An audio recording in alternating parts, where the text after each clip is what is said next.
Hi, I'm Pam Joslin, and I'm an Albert Einstein Fellow with the Naval STEM Coordination Office. And today, I want to welcome Dr. Linda Mullen, and we're so excited to have you here.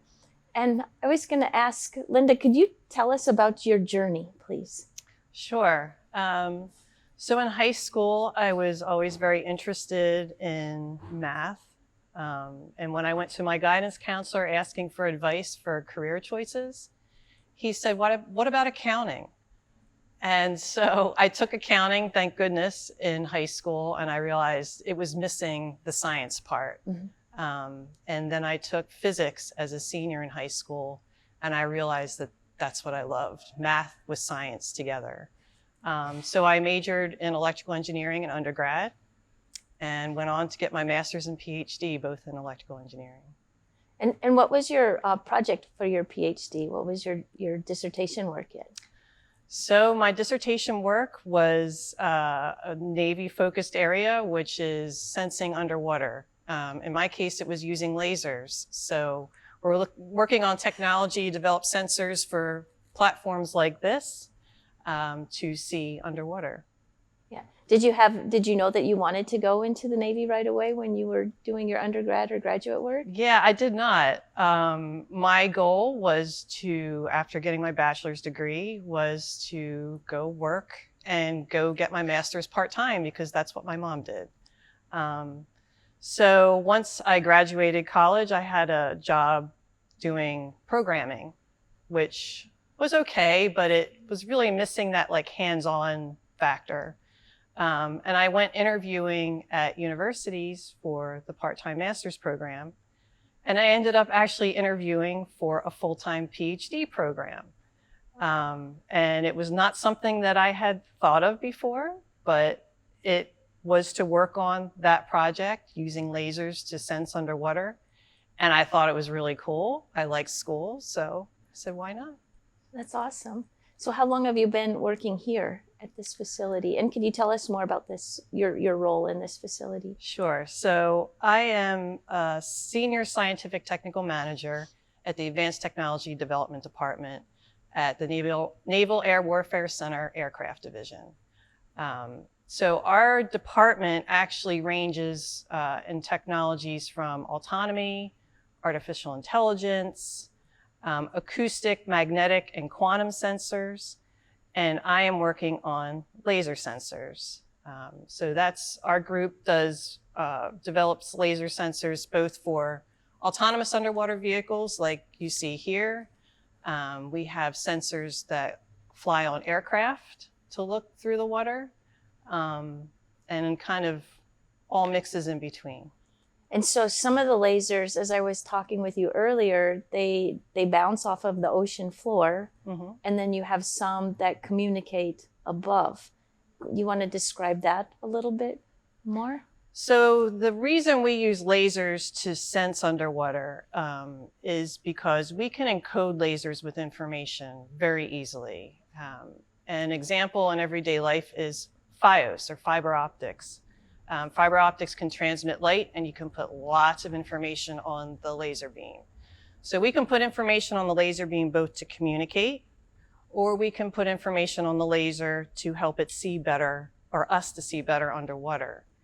The analogy I like to use is the strobe lights on school buses. So on a dark, kind of misty morning, you see those strobe lights because they're very different from everything else in the environment. So with lasers, we can pulse them like a strobe very, very fast and tell our receiver or camera to lock onto that strobing. And then we can pick out objects from all the clutter in the environment. Mm-hmm. Nice. And this tank is right here where you're doing a lot Yes. of your work. This is really great. And so we do a lot of testing here in the tank before we take it out into the real environment. So what are some things when you test, or can you describe what you would look for, or some experiments that you're working on? Sure. So some of the things we look for, I mean, we have some mock-ups of different objects you might find in the water and some scientific objects as well. But basically, we're looking to see how well can we see the objects. With a laser, we can also encode it so that we get three-dimensional information. So we can actually create this, what's called a point cloud, and rotate it around in space and really be able to visualize the objects better than other sensors can underwater. And you were telling me how you make this murky, and how did you say you did that? So for this tank, it's very clear right now, but we add commercial antacid to the water to change the scattering properties of the water. And what was the reason for the antacid? So the particles in antacid, it turns out, are similar to the size that you would find, the size of the particles that you would find in natural water. And it's been used for many years, going back to the 70s, where they were using, the antacid that was out at that point. And so we, in this community, have used it since then. That's awesome. I noticed you have a duck in the pond too. I really like that duck. He's our friend. He's your friend? Does he have any research? No, he just kind of hangs out and adds levity to the research. So that's awesome. It's awesome. So, what are some of your favorite aspects of working with your team? I think my favorite part is when we tackle a problem together, and it's not, engineers don't work, I mean, we do things by ourselves, but really it's the teamwork. It's working together to solve difficult problems, especially when we take sensors that we test in the tank and take them out to the field, because you might think you understand what's going to happen when you take it out to the field, but until you do, you really don't, you really can't anticipate what might happen and what might go wrong. But it's when those things go wrong that we come together and we learn so much. Mm-hmm. Do you get to work a lot with folks out in the field and take what you're doing in the lab and go back and forth? Yes, with the projects that we have now, especially because we own our own platforms. Before we would collaborate with industry to leverage their vehicles. Now we have our own suite of vehicles. So we can do that try, test, fail much more often and repeat that cycle instead of depending on a very unique specific test. So yeah, especially during the summer, we're out doing things in the surrounding waters. You were talking a little bit about being in the field. How does that relate to the Navy, and what does that mean? So when I say in the field, I mean outside the laboratory. So that could mean out on the water, off of a boat. We have engineers that fly systems in an aircraft. So take the hardware that they've developed and tested in the lab, put it in an aircraft and do testing. Or we take something like this out on a boat and deploy it in the water. So we're out on the boat in the middle of the bay for a good part of the day.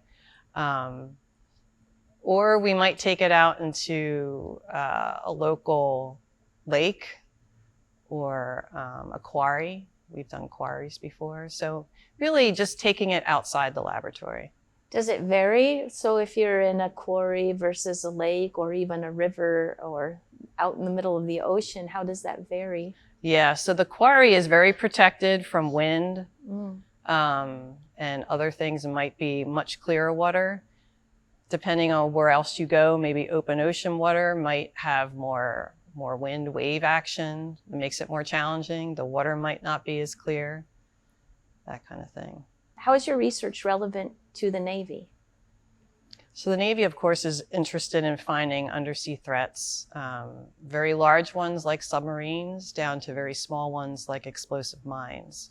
So we need to find those things to, of course, protect our warfighter. And lasers in particular are useful because they have advantages that sound doesn't have. So sound is wonderful for sensing very far. That's what whales use, dolphins use. But using sound or sonar, you don't get the resolution. You don't get the clear pictures that you can get with a laser beam. So typically, an acoustic or sound-based system will go and survey an area and say, something's there. We're not sure what it is. we need something else to go down and identify it. So that's when a laser system can then go to that area and take a clear picture of what the threat is. So you're the fine-tuning. The fine-tuning part. We can't sense as far as a sound wave can go, but we can make a clearer picture that's needed for identification purposes. So we talked a little bit about refining the light and using lasers, but could you talk about some of the challenges in using those lasers? So the challenges in using lasers underwater is related to how well we can see in water. So if we go in very open ocean water or even in a very clear pool, we can see just fine with a camera, or even if you open up your eyes underwater. The challenge is when you get in more murky water. So I think we've all seen underwater photography where there's things floating in the camera view and it's more difficult to see things. It's more fuzzy. So that's the challenge, to operate these types of systems in those kinds of environments. But that's what the technology that we're developing is really made for. So we're developing technology to pick out the object from all the clutter. Is it challenging to go real deep then too, like the casing of your laser when you go with all the pressure in the ocean, or do you have to worry about that too?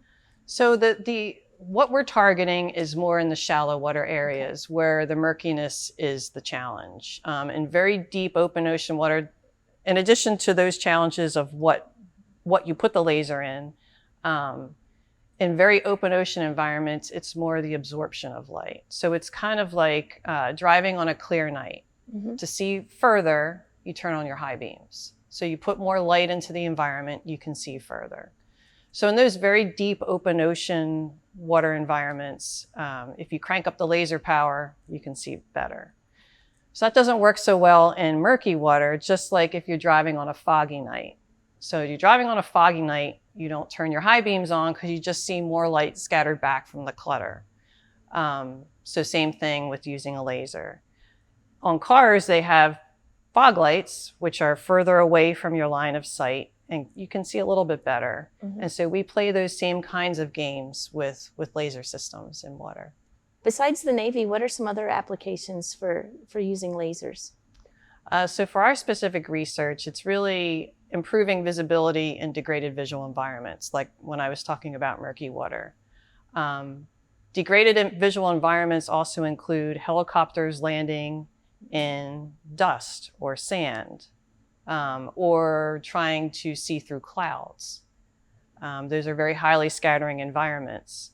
I've also, early in my career, I did some research in biomedical imaging. So trying to image through tissue is also a degraded visual environment. So even though we're using this technology for the Navy and water, it has applications to other scenarios where your vision is degraded by lots of stuff in the way. Oh, that's fascinating. Thank you. Mm-hmm. Yeah. What do you envision, like, how does your field look like 10, 15 years down the road? I think it's all about these autonomous platforms. It's making the sensors smaller, cheaper, so they're expendable, more efficient, mm-hmm. And the size, weight, and power, balancing all of that so they fit on these very small platforms, because that really is the Navy of the future, getting the man out of the loop, the pilot, or whoever is operating the sensor. So everything is around autonomy. Nice. Do you have any advice for anyone who wants to go into your field? I mean, this is super cool. Yeah, I think my advice for anybody in high school or even in college is to get some experience, some kind of engineering experience. When I was in undergrad, I did a summer engineering internship, and I had been waitressing before, which was fine. But once I started working in this internship, I realized they're paying me so much more money to use my brain to solve problems that I really like. So I knew at that point, that's what I wanted to do. And not only did it tell me what I wanted to do, it also made connections. It turns out my supervisor at the place where I did my internship, he was the one who gave me the professor for graduate school the recommendation to bring me on as a full-time PhD. So not only experience, but connections. And you really guys offer important. internships too, right? Yes, it's one of my favorite parts of the year. In the summertime, we have high school and undergraduate, graduate students come and work with us. So it's a whole new energy to the lab. They have a different perspective on things. So, and that's how we develop our talent pipeline. We bring them in, teach them what we do, give them hands-on projects, take them out on field tests, and usually we're pretty good at enticing them to come join us. We discussed interns, but are there some other outreach opportunities that you have, like with educators or even within the community, that you share what you do? Because this is really great. Yeah, so we have tours come in, kids come in to see the lab. We also develop activities to either take them to STEM festivals where we can interact directly with the kids and the parents. That's a key thing because parents are sometimes intimidated with what we do. And if we can talk to the parent with the child there about how exciting our field is and why it's important to get into STEM, it's great too. And we go into classrooms and do demonstrations. And we're developing, with funding from the Office of Naval Research, we're developing kits to bring into middle school classrooms where we send sound over a laser beam and send the laser beam through water and then recover it and hear the sound. So they get to have a feel for what's involved with our research in this very small, easy to use hands-on activity. Linda, you've been recognized as one of the DoD Smart Mentors of the Year, which is a really prestigious honor. Do you have any advice for mentors or mentees? I think mentorship is extremely important. Finding a good mentor, finding someone who has a job or has a career that you want to do, and talking with them and finding out what they do, how did they get there? And when I tell that to young people, they say, well, I'm so nervous to talk to them. It's so intimidating. What I tell them is people love to talk about themselves. So if you ask them questions about their career, they most certainly will take the time to talk to them. And from the mentor's point of view, it's important to pass knowledge down. Mm-hmm. In our group, we have the interns that we're trying to recruit into our group. We have the young people in our group that we're training to move further in their career. So it's really important to just keep passing that knowledge down so that when someone more senior leaves, we're not left with this big gap. Nice. Well, Linda, I want to thank you today for sharing your story with us. This has been absolutely fascinating, and I've learned a lot from you today. And so I just want to say to our viewers, if you have the opportunity to watch more Naval Horizons videos, these are fascinating and fun to see, and all that the Navy has to offer. So thanks.